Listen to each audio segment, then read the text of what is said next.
AudioJungle.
ఈ కథ విన్నవారిని చూసిన వారిని ఎల్లప్పుడూ అష్టైశ్వర్యము ఆయన ఆరోగ్యములతో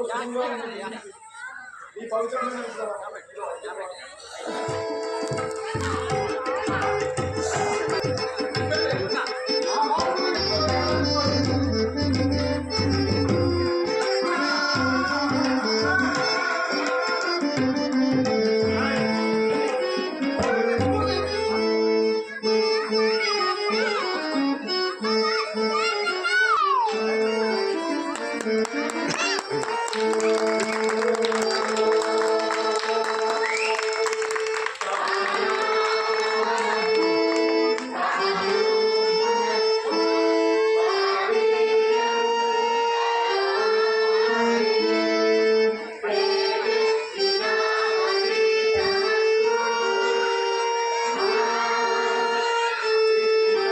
అండి. నా పేరు సురభి జయానంద్.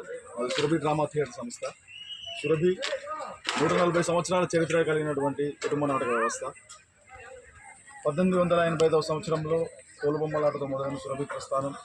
అప్పటి నుంచి ఇప్పటి వరకు నాటక రంగాన్ని నమ్ముకొని ఇంకా ఈ నాటకాన్ని మేము కొనసాగిస్తున్నాము. ప్రస్తుతం టీవీ మరియు సినిమా ప్రభావం వల్ల నాటకానికి అవకాశాలు తగ్గినా కూడా, నాటకానికి ఆదరణ తగ్గినా కూడా మేము నమ్ముకున్న ఈ వృత్తిని మేము ఇంకా కొనసాగిస్తూ వస్తున్నాము.